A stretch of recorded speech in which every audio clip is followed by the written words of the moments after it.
안녕하세요. 대단히 반갑습니다. 그림론 자명TV 이종수입니다. 이번 시간은 1466번째 시간으로 수필인간 10이라는 글을 읽어드리겠습니다. 수필인간 10 이영준. 환랑 중인 지구인들을 위한 낭만적 유서 작성 교본. 어제는 저녁의 아름다운 노래라는 시를 한 편 썼고 오늘은 아직은 제목을 정하지 못한 노랫말 하나를 썼다. 저녁 숲을 걸으며 바다에 거대한 고래를 상상하는 소년에 대한 이야기가 그 시가 되었고 슬픈 꿈을 꾸었으니 라는 말로 그 노랫말은 시작된다. 그리고 생활에는 전혀 도움이 되지 않는 이런 일들이 내 천직이라는 현실이 예나 지금이나 나는 별로 마음에 들지 않는다.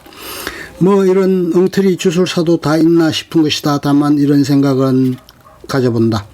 만약 내가 남몰래 좋은 종교인이 될 수 있다면 나는 나의 뛰어난 군인이 될 수 있을지도 모른다는 사람이 하는 짓들 가운데 뭐가 방황이고 뭐가 모생인지 나는 여전히 헷갈린다. 천사인 척하는 인간들이 악마보다 더 끔찍한 세상이다. 내게는 난장이 친구가 있다. 그는 솔직하다. 악마를 싫어하고 천사는 피곤하게 여긴다. 그와 나와 단둘이 있는 자리에서 말했다. 인간이 아닌 생명체들도 꿈을 꾼다. 잠잘 때 꾸는 꿈. 그것도 그렇고 이루어졌으면 하는 꿈도 있겠지. 내 문학적 판타지라고 본다. 지는 인간이랑 유전적으로 얼마나 비슷할까? 글쎄 사람이 지랑 뭐가 비슷하겠어? 80%, 88%, 흙, 쥐가, 개 84%, 소 85%, 닭 65%, 오리, 너구리 69%, 침팬지 90%. 그런 식으로 늘어놓으니 사람이나 짐승이나 별 차이가 없네. 초파리 45%, 꿀벌 44%, 회충 38%. 미치겠다. 포도 24%, 빵의 혐오 18%. 개 한 마리만 키워보면 녀석들에게도 영혼이 있다는 걸 분명 알 수 있지. 잠꼬대를 하거든 가위에 눌리고 우리와 유전적으로 비슷한데 왜 무엇이기 없겠어. 어떤 향유고래는 100년을 산다. 어떤 거북이는 500년을 살고 사람보다 오래 살면서 혹은 몇 배를 오래 살면서 그 긴 시간 동안 왜 꿈을 꾸지 않겠어. 왜 희망 같은 게 없겠어. 내 친구 난장이는 심지어 바이러스에게까지 어떤 정령이 있다고 믿는 듯하다. 이를테면 코로나 바이러스에게도 말이다. 바이러스가 생명체인지 아닌지에 관한 논쟁은 그것이 최초로 발견된 1892년부터 끊이질 않았다. 바이러스는 유전 형질과 재생산 능력, 자연 선택의 대상 등 유기체의 여러 특징들을 갖추고는 있지만 세포벽이 없고 영양분을 에너지로 전환 못하며 생겨나고 재생산하기 위해서는 숙주가 필요하다. 또한 바이러스들은 숙주의 면역체계로부터 자기를 보호하려 숙주 세포를 모방해 위장하고 숙주의 세포막 안으로 접어들기도 한다. 자신을 위해서 다른 존재에 스며드는 것들. 나는 이런 것들의 옳건 그르건 다 무섭다. 난쟁이는 강자다. 그는 눈에 보이지 않고 귀에 들리지 않는 것들도 믿고자 하면 믿는다. 나는 난쟁이가 무섭다. 그는 혁명가 타입인 것이다. 난쟁이는 소설가다. 지난주 월요일부터 그는 유서를 작성하기 시작했다. 마무리까지는 보름 정도가 더 걸릴 것이라고 하였다. 글자 수가 많아서가 아니라고 했다. 기껏해야 A4 용지 2장 안에 10포인트 크기로 함초령 바탕채로 그의 죽음 뒤 그의 일생에 관한 정리를 스스로 정리하는 일이 보통 시력으로는 버겁기 때문이라. 이것이 잘 정리되면 그는 마음 편히 남은 인생을 마저 살아낼 수 있을 것 같다고 말했다. 요즘은 어떤지 모르겠으나 과거 일본 소설 속에서 편지가 자주 등장했다. 아예 서감 문학도 많았다. 내가 한 시절 오래된 일본 문학을 좋아했던 이유다. 나는 한국인들이 진짜 편지를 좀 많이 썼으면 한다. 종이 위에 펜으로 한 글자 한 글자 꾹꾹 눌러서 편지를 쓰는 이런 사람을 안정시킨다. 한국인들은 정이 많다고는 하나 너무 사납다. 한국 사회가 이 지경인 것은 한국인들이 각자 불거덩이였어이다. 나를 포함한 한국인들은 가엾다. 사나운 것은 가엾고 사나운 것들끼리 바득바득 모여 살아야만 하는 일은 더욱 가엾다. 각설하고 나는 난쟁이의 유서가 분덕 편지가 쓰고 싶어서 쓰는 그런 글이었으면 한다. 꼭 편지가 아니어도 좋으나 편지 같은 걸 죽음이라는 먼 행성에서 이 지구를 향해 천천히 적어 내려가는 마음, 누구에게 도착하는 것인지 모르고 설령 아무도 읽어주지 않은들 아무 상관이 없는 편지. 살아있는 동안 이런 일이 이번 한 번뿐이라면 나쁠 게 대체 뭐란 말인가. 무의미는 편안합니다. 좋은 유서란 그런 것이리라. 전부 놓아버리기 위해 쓰는 것이지 이것저것 챙기기 위해 쓰는 게 아니리라. 난장이는 자신이 이미 파괴된 인간임을 잘 알고 있다고 했다. 결코 복구될 수 없다는 그 사실이 도리어 자신을 자유롭게 해준다고도 했다. 방황이란 무엇이냐고 난장이의 대답은 이렇다. 나를 사랑하지 않은 것들, 내가 사랑하지 않는 것들, 곁에 있는 것. 그러나 그러한 경험이 없다면 제대로 성경하지 못하는 일, 무색이 무엇이냐고 난장이의 대답은 또한 이렇다. 무엇을 사랑할 것이고 무엇을 사랑하지 않을 것인지를 고뇌하는 것. 그러나 그러한 시간이 지나치게 길어지면 아무것도 사랑할 수 없게 되어버리는 일. 시궁창의 어둠에 웅크린 채 잠든 지도 사랑과 같은 꿈을 꾼다고 믿는 난쟁이는 지난밤 오래전에 돌아가신 어머니를 꿈속에서 만났다고 하였다. 흰색 홈드레스를 입고 난장이의 어린 시절 그 집 화장대 거울 앞에 앉아 계셨다 한다. 엄마가 오른손 검지로 당신의 오른쪽 볼을 가리키면서 여기에 뽀뽀해달라기에 난쟁이는 엄마가 원하는 그대로 뽀뽀를 쪽 하고 해드렸다. 그리고 나서 그가 아까 자신이 그린 흰 고래 그림을 나무벽에 고정하려다가 떨어뜨린 뒤 못 찾고 있는 앞정 얘기를 좀 나누다가 꿈에서 깨어났다. 난장이는 한동안 아무 생각 없다가 약간 슬펐다. 하지만 몸이 아프지 않는 어머니를 보아서 좋았다고 하였다. 천사인 척하는 인간들이 악마보다 더 끔찍한 세상에서 살아가고 있다고 생각하는 나는 악마를 싫어하고 천사는 피곤하게 여기는 솔직한 난쟁이 친구에게 어제 오후 어느 한적한 카페에서 내가 본 것을 말해줬다. 아주 잘생긴 바리스타 청년이었다. 한참 떨어진 구석자리에서 책을 읽다가 우연히 지켜보게 되었는데 찻잔들을 가만가만 씻으면서 소리 없는 눈물을 흘리고 있었다. 무슨 사연일까. 청춘들에게는 울 일들이 많다. 그걸 다 울고 나서야 비로소 노인이 될 수 있다. 그리고 이러한 생각을 가지고 있는 나는 청년과 노인의 사이, 청년 쪽보다는 노인에게 더 가까운 어디쯤에서 노인을 향해 저벅저벅 걸어가고 있는 중이다. 더 이상 사랑의 기쁨을 느낄 수 없게 되었을 때가 아니라 더 이상 사랑의 아픔을 느낄 수 없게 되었을 때 인간은 늙은이가 된다. 나는 오리, 너구리도 닭도 꿈을 꾼다고 믿는 난쟁이에게 말했다. 나는 그 잘생긴 바리스타 청년의 고요한 눈물이 좋았노라고. 사이코패스와 소시오패스가 일반화된 세상에서 무엇 때문인지 몰라도 무엇에게 슬퍼하는 사람은 아름답다. 무엇보다 조용히 홀로 슬퍼할 줄 아는 사람이 가장 아름답다. 예수께서 말씀하셨다. 남 보는 데서 큰 소리로 기도하지 말라고. 너희는 아무도 없는 방 안으로 혼자 들어가 문을 걸어 잠그고 기도하라고. 슬퍼하는 일은 기도하는 일이다. 마음이 약하면 죽임을 당하게 되는 세상. 슬픔도 흉기삼아 휘두르는 세상이다. 이제는 내가 어떤 글을 써도 감히 어떤 정도의 수준은 유지할 수 있다고 자신하는 까닭은 내가 잘나서가 아니다. 인간에 대한 나의 불신이 완성되었기 때문이다.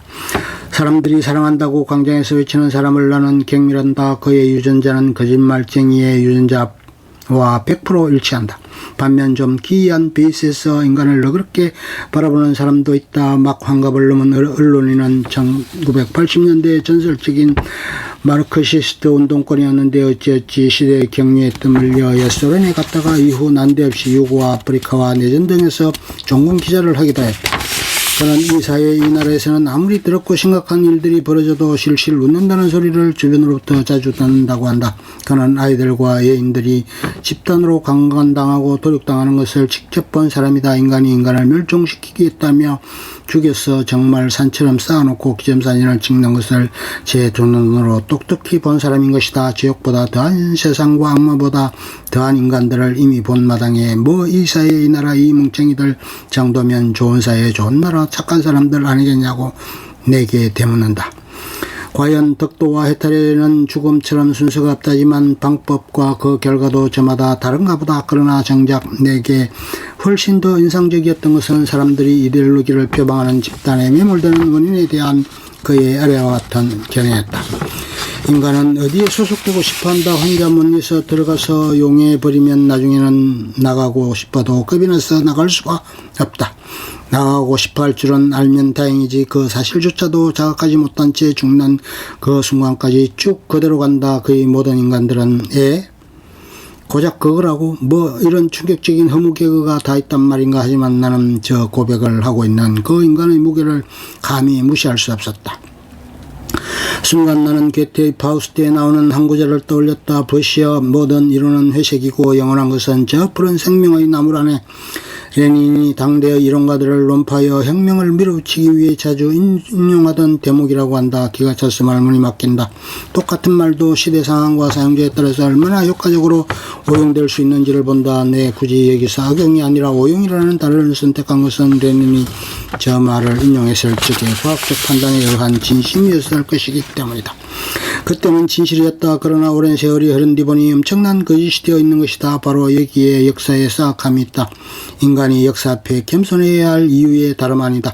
예수께서 십자가의 처형을 당할 적에 그의 곁에는 그의 제자들이 하나도 없었고 구원받은 강도와 이름 없는 여인들만이 있었음을 우리는 자꾸 잊는다. 한 인간이 다른 모든 인간들에게 겸손해야 할 이유이기도 하다. 이 두 가지 겸손만 챙기고 살아도 우리는 어둠을 피해가지는 못할지언정 타인의 어둠이 되지 않을 수는 있는 가능성이 매우 높아진다. 내 친구 난장이는 악당은 아니다. 다만 그는 몇 가지 악의들을 쓸쓸한 기도처럼 사용하곤 한다. 나아가 절대로 풀리지 않을 문제를 두고 복잡하게 생각하는 것은 고통에 대한 중독일 뿐임을 누구보다 잘 알고 있다. 왜 그랬어? 그렇게 오랫동안 모르겠어요. 그냥 사는 게 내 뜻대로 되지가 않았어요. 초파리와 꿀벌도 꿈을 꾼다고 믿는 난장이가 자신이 요즘 쓰고 있는 소설의 대사들 가운데 가장 마음에 드는 부분이라고 한다. 뭐 나쁘지는 않은 것 같다. 그리고 맞는 얘기 같다. 후회와 아쉬움이 아주 기야하겠냐마는 돌이켜보면 정말로 지난 일들이란 가까운 것이든 먼 것이든 간에 적어도 당시의 나로서는 어쩔 수 없는 것들이었던 것 같다. 그 어리석음마저도 사실은 죽을 만큼 힘들어서 죽는 것보다는 차라리 그게 나을 것 같아서 그렇게 해서라도 어떻게든 살아보려고 그랬던 거겠지만 타인에게만 너그럽고 자신에게는 엄격한 게 정답인 것 같지만 타인과 자신 양쪽에 공평하게 너그러운 것은 이른바 낙천의 지혜다. 아마도 서구 문명에서는 이것을 유머라고 부르는 모양인데 낙천은 나사가 풀린 상태가 아니라 자기 과신과 오만의 대적일 뿐이다. 이렇게 낙천하는 이는 페르소나 누구의 배우 가면가 아닌 캐릭터 자기 자신으로 살아간다. 단 하루 단 한순간을 살더라도 남이 아닌 나로 살다가 죽어야 옳다. 그래야 사랑도 할 수 있고 이별도 할 수 있다. 가면에게는 실패하는 영각밖에 없다. 캐릭터만이 자신의 언어와 행동으로 질문한다. 질문하지 못하는 인간은 인형이다. 질문하는 이가 인간이다. 사랑에 대해 질문한다는 것은 인생과 죽음에 대해 질문한다는 것이며 신에 대해 질문하는 것은 사랑에 대해 질문하는 나를 포기하지 않는 것이다. 이런 사람이 조용히 홀로 슬퍼할 줄 아는 사람이 된다. 남 보는 데서 큰 소리로 기도하지 않는다. 아무도 없는 방 안으로 홀로 들어가 문을 걸어 잠그고 기도한다. 어디 소속되지 않은들 아무렇지도 않다. 지금 속한 곳이 있어서는 안 되는 곳이라 판단이 서면 뒤도 안 돌아보고 떠나버린다. 그는 그러한 것이 자신은 물론 타인의 세상에게도 매우 유익한 일임을 의심하지 않는다. 이런 사람 앞에 사람은 다 그저 사람일 뿐이다. 역사라는 요술상자 속에서 대단하다고 기록되는 사람이야 있겠지. 그러나 그게 얼마나 진실인지는 아무도 장담할 수가 없을 뿐더러 늙어서 죽건 병들어 죽건 사건 사고로 죽건 죽으면서까지 대단한 인간은 결단코 없다. 나는 공산주의가 현실에서 실현되지 않는 중요한 이유를 몇 가지 알고 있는데 그 중 하나만 밝힌다. 다면 모든 인간이 이미 자신만의 불행과 죽음 앞에서 평등하기 때문이다. 살바도르 달리는 85세에 죽었다. 그는 방고처럼 가난하고 불우하지 않았다. 달리는 파블로 피카소만큼의 부와 명예 그밖에 아닌 인간으로서 누릴 것들을 정말이지 실컷 다 누렸다. 그런 그도 아내가 89세로 세상을 떠난 뒤 파킨슨병과 우울증, 자살기도, 침실, 화재로 인한 수술 등에 시달리며 끔찍한 만년을 보내다가 폐렴과 심장병, 합병증으로 죽었다. 본인과 죽은 뒤에는 친자 확인 소송에 DNA가 필요하다며 법원이 관뚜껑까지 열었다. 이게 인생이다. 인간의 몸속에 웅크리고 있는 회충은 불쌍한 인간들에 대한 꿈을 영화처럼 꾼다. 지와 사람은 크게 다르지 않다. 인간에게 세상은 쥐덫과 같으니까. 어려서부터 나는 권력자보다 위대한 것이 혁명가라고 생각해왔다. 나이를 먹어갈수록 나는 많은 혁명가들을 만났다. 그리고 그들 중에 혁명가는 단 한 명도 없었다. 놀라운 일이었다. 그들이 전부 캐릭터가 아니라 페르소나라는 사실 말이다. 내가 만약 인간을 신뢰했더라면 정치를 하고 있었을 것이다. 나는 인간을 불신하기에 문학을 선택했다. 그렇다고 해서 내가 그들 때문에 우울해질 필요는 없었다. 인생이 우스꽝스럽다는 진실이야말로 오히려 인간을 구원해 주니까. 우리는 누군가에게 그래 너나 나나 안 죽었으니 됐다 이렇게 말해줄 수 있어야 한다. 바이러스는 라틴어로 독이라는 뜻이다. 포도와 빵의 효모도 꿈을 꾼다고 믿는 난쟁이는 바이러스에도 영혼이 있다고 믿는 듯하다. 나는 그 정도까지는 아니지만 무엇이든 우리에게로 온 것에는 그것만의 선미 내지는 의미가 있으리라 간주한다. 심지어는 그것이 재앙이라고 해도 말이다. 재앙은 인간으로 하여금 평소에는 하지 않았던 일들, 할 수 없었던 일들을 하게 한다. 가령 스스로를 돌아보는 일 같은 거, 우리의 삶과 죽음, 타인과 세상, 눈에 보이는 것과 보이지 않는 것, 귀에 들리는 것과 들리지 않는 것 등에 관한 깨달음 같은 것들. 알베르 까미의 페스트는 1940몇 년 오랑이라고 하는 알제리아 안에 있는 한 도시에서 쥐들이 각기를 하며 죽어나가는 장면으로 시작한다. 그리고 책 마지막은 인간이 페스트를 물리치거나 소멸시킨 게 아니라 페스트 스스로 사라진 것이며 대신 언제고 인간들에게 불행과 교훈을 주기 위해 페스트가 쥐들을 다시 깨우고 그 쥐들을 어느 행복한 도시로 보내 죽게 할 날이 오리라는 사실을 이야기하고 있다. 물론 나 역시 내가 이런 코로나 바이러스 일종의 페스트의 은유 속을 실제로 살아가게 될 줄은 꿈에도 몰랐다. 나 하나 죽는 것은 별 문제가 아니다. 막말로 죽으면 끝뿐이다. 이런 심정으로 살게 된 지 이미 오래도 되었고, 그러나 만약 내가 어느 병원으로 잡혀들어가 격리되거나 죽으면 토토가 걱정인 것이다. 그런데 나의 존경하는 편집장께서 내 유고시에는 자신이 토토를 맡아줄 테니 아무 두려움 갖지 말라고 하는 게 아닌가. 나는 너무나 감동하여 침묵처럼 울었다. 과연 보라. 재앙을 통해서 나는 이렇게 나의 진정한 친구가 누구인지를 알게 되는 것이고, 또한 잘생긴 바리스타 청년의 고요한 눈물이 어쩌면 속상한 눈물이 아니라 나의 눈물처럼 감동의 눈물이었는지도 모른다는 아름다운 희망을 가지게 된 게 아닌가. 게다가 이런 재앙이 없다 손치더라도 평소에 마스크 좀 쓰고 사는 게 각자의 건강에 여러모로 나쁠 일이 없겠다 싶고, 인간들이 보기 싫은 얼굴들 좀 가리고 살아주면 서로 정신건강에 이 안이 좋지 아니하겠는가 말이다. 특히 한국인들은 이렇게 마스크를 쓰고 지내니 훨씬 덜 소란스럽고 예의도 있어 보이고 무엇인가 개인이 살아있는 현대인으로서의 소양이 발전된 듯해 뿌듯하기까지 하다. 이런 게 바로 낙천이라는 게다. 나는 나의 친애하는 편집장이가 아주 멀고 먼 훗날 남편과 함께 천국에 있기를 기도한다. 그리고 이 기도가 재앙이 안 되려면 저 부분은 절대로 위험해서는 안 되며 백수를 누릴 동안 내내 정말 검수히 좋아야 할 것이다. 그렇지 않은데 천국에 함께 있다면 그게 지옥일 테니까. 진정한 기도는 물릴 수가 없어서 하는 소리다. 나는 나의 난쟁이 친구처럼 이 코로나 바이러스에 정령이 있다고는 믿지 않지만 이 시련이 우리에게 지혜를 주고 우리를 강하게 하리라는 걸 믿는다. 참다운 성공이라 하면 뭐 대단한 빛나는 일들이 아니라 참혹한 고통 속에서 다시 일어나 새로 시작해본 그 경험 자체이기 때문이다. 신에게 고우에게나 달리에게나 공평하셨다. 왜냐고 그 둘 다 우리와 같은 인간이었기 때문이다. 1945년 드레스덴 대공습에서도 살아남았으나 2007년 자신의 뉴욕 아파트 계단에서 굴러떨어진 며칠 뒤 숨을 거둔 내가 이 세상 소설가들 가운데 난쟁이 다음으로 가장 사랑하는 커터 보니거슨 예술가의 일에 관하여 다음 두 가지를 남겼다. 첫째, 예술가는 자신이 온 세상을 바로잡을 수 없다는 걸 인정한단다. 둘째, 예술가는 최소한 이 세상의 작은 부분이라도 바람직한 모습으로 만든단다. 찰흙 한 덩어리, 캠퍼스 하나, 종이 한 장, 뭐가 되건 말이지. 이에 대한민국이라는 이 이상한 나라에서 근로하는 일들 중에 안 해본 일이 거의 없는 괴성 같은 작가인 나는 인간의 일에 관하여 다음 두 가지를 당부하는 바이다. 첫째, 카르프 디엠, 현재를 즐거워라. 둘째, 메멘토 모리, 너의 죽음을 기억하라. 지난번 어느 낯선 여자와 묘한 데이트가 상사되어 횟집에 마주 앉았을 적에 소주를 마시던 그녀가 갑자기 감방 동기들이 보고 싶다며 눈물을 걸썽일 때에도 나는 위 두 가지를 상기하며 급성 우울을 극복할 수 있었다. 알겠는가? 세상의 모든 환란들은 평소 우리가 감사할 줄 모르고 살아가던 것들에 사과하고 아직 남아있는 그러한 것들에 정식으로 감사인사를 보내게 해준다. 사랑한다고 속삭이게 해준다. 사랑에 대해 질문하는 나를 포기하지 않게 해준다. 신께서 이러한 우리를 포기하실 리가 있겠는가? 어제와 오늘 저녁의 아름다운 노래라는 시 한 편을 썼고 아직은 제목을 정하지 못한 노랫말 하나를 썼다. 저녁 숲을 거닐며 바다의 거대한 고래를 상상하는 소년에 대한 이야기가 그 시가 되었고, 슬픈 꿈을 꾸었으니라는 말로 그 노랫말은 시작된다. 나는 마음이 안 좋을 적마다 고래 그림을 자주 그린다.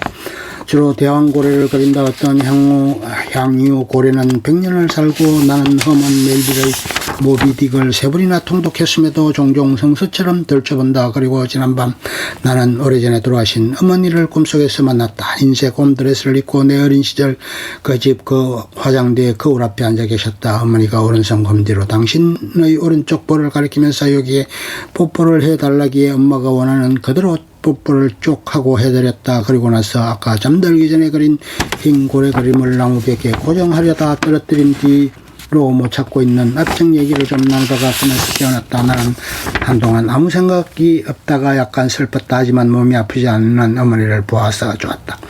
그리고 금방 우연히 마룻바닥에서 앞정을 발견하였고 엄마는 내가 이런 작고 날카로운 곳에 다치지 않길 바라시는구나 하고 생각하였다. 하얀 고래에 대한 진실은 이렇다. 고래는 나이를 먹어가면서 상처가 늘어가고 그것들이 아문 자리가 바다에서는 하얗게 보인다고 한다. 흰 고래의 신비로운 흰빛은 상처의 빛이다. 인간이라고 다를까? 고백하건대 나는 눈에 보이지 않고 귀에 들리지 않는 것들도 믿고자 하면 믿는다. 나는 남몰래 좋은 종교인이 되기 힘들어 나의 뛰어난 군인은커녕 예나 지금이나 방랑자일 뿐이다. 나는 솔직한가? 내 문학은 겨우 어디까지 솔직해질 수 있는 것일까? 나는 천박해 무사도 시인도 못된다. 대체 이런 엉터리 주술사가 어디 있단 말인가?